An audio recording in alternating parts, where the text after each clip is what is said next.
बताएंगे बिलियन है क्या चीज। बिलियन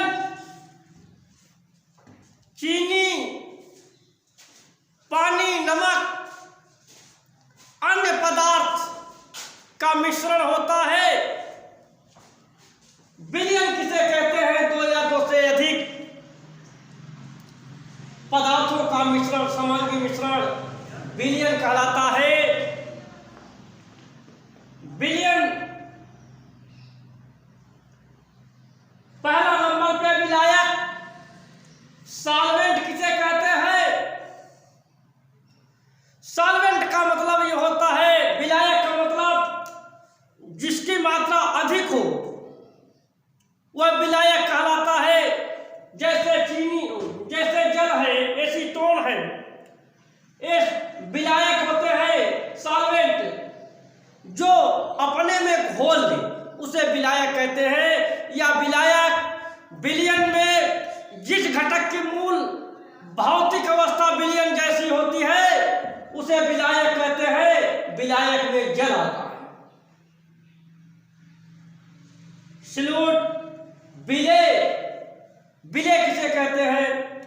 तो विलेय जो घुल जाए उसे विलेय कहते हैं। जैसे चीनी जो होता है नमक में घुल जाता है, चीनी जो है जल में घुल जाता है, नमक जो है जल में घुल जाता है, तो यह विलेय होता है। कहने का तात्पर्य है विलेय किसे कहते हैं? तो विलेय, विलयन में विलीन हुई पदार्थ को विलेय कहते हैं। विलेय, विलायक जो होता है जल होता है, विलेय जो घुल करके बर्बाद हो जाए उसे भी विलेय कहते हैं। विलेय में नमक और चीनी होता है, विलायक जो है जल होता है। तो विलेय का परिभाषा होता है कि विलयन में विलीन हुई पदार्थ को विलेय कहते हैं। विलेय सॉल्यूट कहते हैं। सॉल्यूट में होता है नमक और चीनी। अगला है तन विलयन, डाइल्यूट सॉल्यूशन। डाइल्यूट सॉल्यूशन का मतलब यह होता है तन विलयन, तन मतलब होता है पतला। जिस विलयन में विलेय की सांद्रता कम होती है उसे तन विलयन कहते हैं। जैसे जल है, जल में पानी की मात्रा, जल है जल में नमक की मात्रा कम और पानी की मात्रा अधिक। पदार्थ की मात्रा अगर कम है और विलायक की मात्रा अधिक है तो वह डाइल्यूट सॉल्यूशन या तन विलयन कहलाता है। तन विलयन कि जिस विलयन में विलेय की सांद्रता कम होती है उसे तन या डाइल्यूट सॉल्यूशन कहते हैं। सांद्र विलयन, कंसंट्रेट सॉल्यूशन, वह विलयन जिसमें विलेय पदार्थ की मात्रा अधिक और विलायक की मात्रा कम होती है उसे सांद्र विलयन कहते हैं। जैसे जल है, जल में चीनी की मात्रा ज्यादा हो और पानी की मात्रा कम हो तो इसे सांद्र मतलब कंसंट्रेट विलयन थोड़ा कम। तो सांद्र विलयन किसे कहते हैं? सांद्र विलयन जिस विलयन में सांद्रता अधिक होती है, जिस विलयन में विलेय पदार्थ अधिक होता है और विलायक कम होता है, ऐसे को हम सांद्र विलयन कहते हैं। अगला है विलयन की ग्राम प्रति लीटर सांद्रता। State of the solution in gram प्रति लीटर।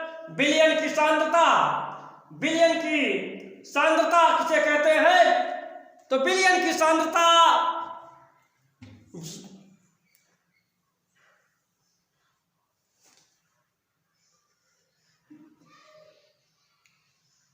विलयन की सांद्रता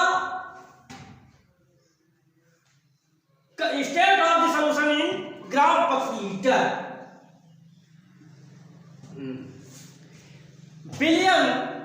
विलयन के 1 लीटर में विलेय ग्रामों की संख्या को विलयन की ग्राम प्रति लीटर सांद्रता कहते हैं।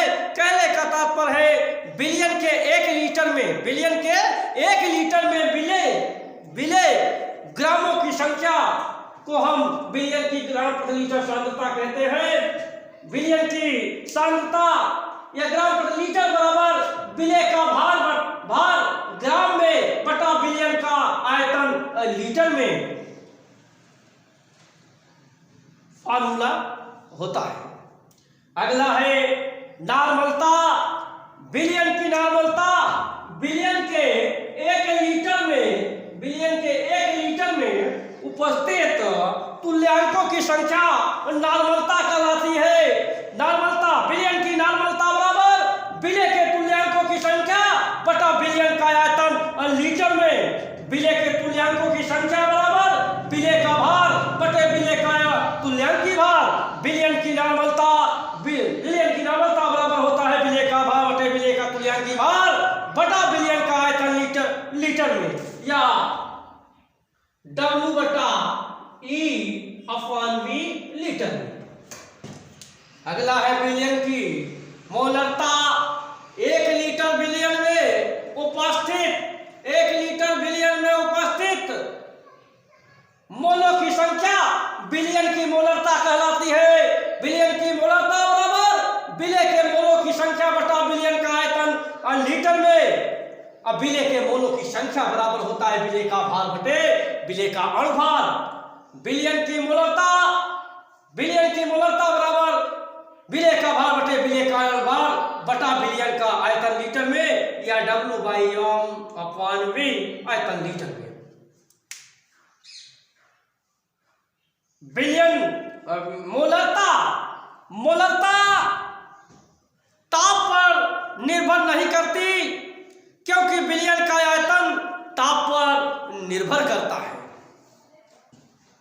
अगला है विलयन की मोलरता, मोलरिटी ऑफ सॉल्यूशन।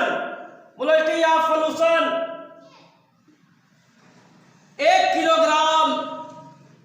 किलोग्राम विलायक में विलीन मोलों की संख्या विलयन की मोलरता कहलाती है। मोलरता बराबर विलय के भार बटा विलय का, अब विलय का भार बटे विलय का भार ग्राम में, विलय का अणुभार ग्राम में गुणे 1000। विलयन की मोलरता बराबर विलय का भार बटा विलय का अणुभार बटा विलायक का भार गुणे 1000, या W बटा M गुणे 1000 बटा W। मतलब कहने का तात्पर्य विलय का भार बटे विलय का अणुभार 1 गुणे 1000 बटा विलायक का भार होता है। यह मेरा वीडियो पसंद आए प्लीज़ लाइक शेयर सब्सक्राइब जरूर कीजिएगा।